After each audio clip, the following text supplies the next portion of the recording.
효라고 하면은 우리가 바닥에서부터 올라가지 말고 효의 제일 끝에, 효의 근본을 우리가 한번 건드려보자.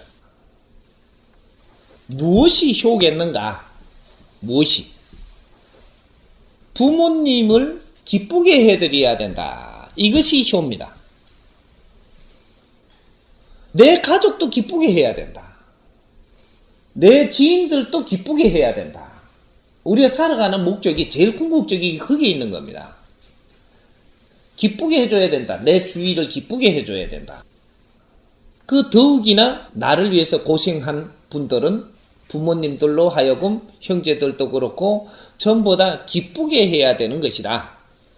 조상님들도 기쁘게 해드려야 된다. 그러면 기쁘게 해드리는 방법이 무엇이 있겠는가? 우리가 한번 건드려보자. 기쁘게 해드리는 방법. 어깨 아프니까 어깨를 주물러 드리는 게 기쁠 것인가? 물론 기쁘겠어요. 내 어깨 내가 못 주무니까. 그럼 어느 만큼 두께로 기쁠 것인가? 이거죠. 즐겁고 기쁠 것인가? 그러면 옷이 없다고 옷 하나 이렇게 사드리면 기쁠 것인가? 어느 만큼? 집이 없으니까 집을 사드리면 기쁠 것인가? 어느 만큼? 요거는 양에 불과하고 임시 방편이라는 겁니다. 임시 잠깐 기분 좋고 즐거울 수도 있겠지만 이건 조금 있으면 없어지는 기쁨이다. 그러면 제일 기쁜 거, 제일 위에 거를 한번 갖다 대보자. 제일 위에 거. 제일 위에 기쁜 거는 어떤 게 기쁠 것이냐? 자식이 아주 잘 커져가지고 보람 있는 일을 하고 뜻있는 일을 해서 많은 사람한테 존경받을 때, 그럴 때 부모가 최고 기쁜 것이다. 제일 위에 거부터 내려오면 인류에 덕되는 일을 해서 우리 자식이 큰 사람으로서 인류에 덕되게 하고 인류에 존경받고 있다. 이러면 부모가 어느 만큼 기쁠 것 같아요? 입이 이만큼 째지는 게 문제가 아니에요. 원도 한도 없이 기쁘다. 이렇게 되는 겁니다. 그럼 조금 작게 기뻐보자고, 이제. 나라를 위해서 열심히 일을 해갖고 나라의 존경을 받는다. 그럼 얼마큼 기쁠 것인가? 딱 그만큼 기쁠 겁니다. 그럼 이 시를 위해 가지고 일을 열심히 해서 시민들한테 존경받는다. 그러면 딱 그만큼 기쁠 겁니다. 동네를 위해서 일을 해가지고 동네 사람들한테 존경받는다. 그러면 또 그만큼 기쁘겠죠. 우리 집안을 위해 갖고 열심히 일을 해가지고 그만큼 존경을 받으면 또 그만큼 기쁠 겁니다. 이게 척도거든요. 기쁨의 척도. 그래서 우리가 효를 지금 생각을 할 때 부모님이 아프지 않게 해야 되고 어렵지 않게 해야 되고 이런 것들이 어떻게 해야 그렇게 되는가? 자식이 사회에 뜻있는 일을 하고 존경을 받을 때, 그럴 때 부모님은 아프지를 아니하다. 우리 부모님이 왜 아프고 어려우냐? 내 자식이 존경을 받지 못하는 삶을 살기 때문에 아프고 어려운 겁니다. 원리가 이렇게 들어가는 거예요. 내 자식들이 자기밖에 모르고 살고 있으면 부모님이 아프다. 정확하게 기운이 돌아옵니다, 이게. 자기밖에 모른다. 네 형제라도 아는 자는 그만큼 덜 아플 겁니다. 내 자식들이. 지밖에 모른다면 엄청나게 어렵다. 부모님이 무겁다. 이상하게 뭔가가 기쁘지도 않고 즐겁지도 않은 겁니다. 이러면 효가 되는 거냐? 효 안 되는 겁니다. 부모님 어깨 아무리 주물어줘도 효가 안 돼. 병 주고 약 주는 거라, 이거는. 그러면 이제 여기서 조금 더 우리가 깊이 지적으로 좀 들어가 봅시다. 효라는 것이 우리가 지금 껍데기를 건들고 있었느냐, 지적으로 건들고 있었느냐, 더 깊이를 건드렸느냐, 이런 거를 지금 설명하는 거예요. 이 효를 이제 말을 해도 일반적인 효라고 이야기하는 게 있고 근본적인 효가 들어가면은 이 깊이가 들어갑니다. 그러려면 이제 여기서 한번 풀어보자고요. 부모님을 기쁘게 하고 진짜로 사회에 득되는 일을 하고 존경받으면 부모님이 아프지를 않아요. 내 자식이 존경받고 있으면 내가 즐거운데 내가 아프다? 이게 없습니다. 자식들이 그렇게 하는데 내가 즐거운데 내가 생활이 어렵다? 이거는 아니라는 거죠. 이건 덤으로 다 이루어진다. 아프지도 안 하고 어렵지도 안 하고 경제가 어렵지도 안 하고 마음이 어렵지도 안 하고 이렇게 해서 효는 스스로 이루어진다. 그럼 이걸 이제 지적으로 조금 더 들어가 봅시다. 들어가면 어떻게 되냐? 네가 네 가족을 위하고 있으면 효가 되냐?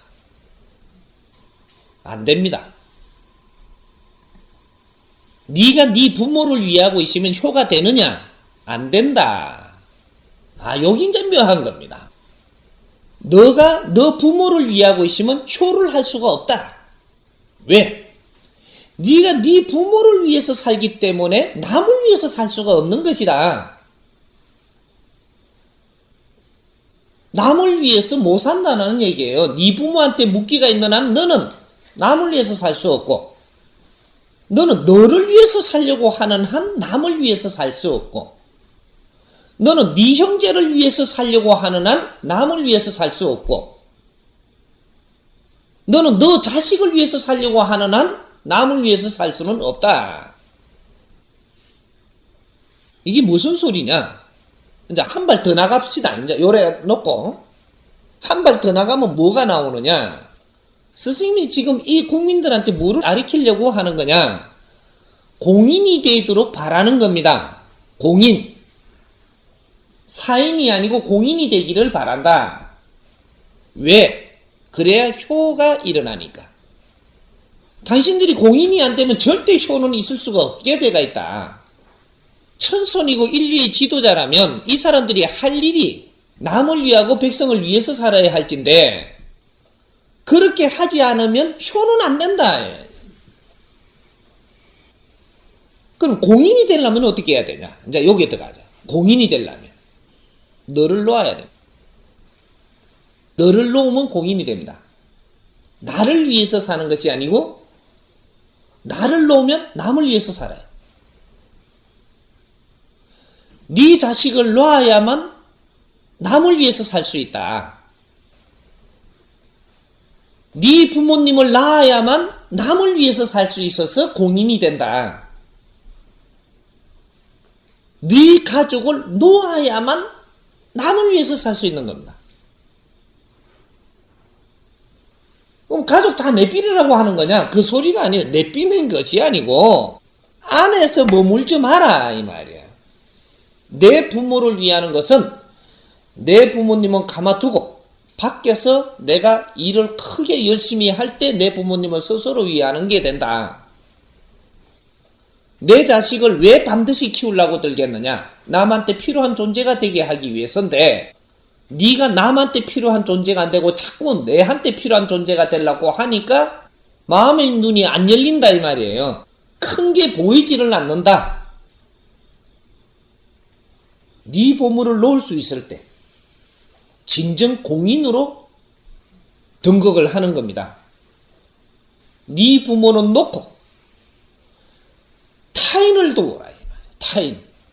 타인을 위해서 살라. 네 가족이라는 것은 네가 성장할 때까지 있는 것이다. 성장하는데 네 부모님은 너를 성장시키는 데에 뒷바라지를 하는 것이지 네가 성장을 다 하고 나서 네는 또 내를 위해서 살아라. 이것이 아니라는 겁니다. 내가 네를 키워줬으니까 인자는 네는 젊음을 다 바치 갖고 나를 위해서 살아라 했다면 나는 네를 위해 살고 네는 내를 위해 살고 또 나는 내 새끼를 위해 살고 내 새끼는 또 나를 위해서 살고 맨날 왔다 갔다 하다가 인생 여러 천년 지나도 너희들은 아무것도 한 일 없이 니네 가다 끝나뿐다 이 말이에요. 수억 년이 지나도 니네 가다 끝나. 뭐 업이 소멸되냐? 안 됩니다. 부모님이 나를 건강하고 교육을 갖출 수 있도록 뒷바라지에서 나를 키웠다면 나는 부모님을 위해서 사는 게 아니고 만 중생을 위해서 살아야 된다. 만 백성을 위해서 살고 남을 위해서 살고 그렇게 내가 올라섰을 때 그럴 때 내 부모님이 기쁘시다. 남을 이롭게 하고 살으라고 그렇게 키우는 겁니다. 그럼 남을 이롭게 하고 살면은 나는 기쁜 거예요. 그럼 내가 기쁜데 내가 어려워질 것 같으냐? 안 어려워져요. 이게 효라는 겁니다. 이 민족은 천선이고 인류의 지도자라면 이것이 맞다라고 분별이 앞으로 난다라고 하면 우리는 인류를 위해서 살지 아니하고 백성을 위해서 살지 아니하면 남을 위해서 사는 게 아니 되고 공적으로 사는 게 아니 됩니다. 공인이 안 돼. 천선은 공인이에요.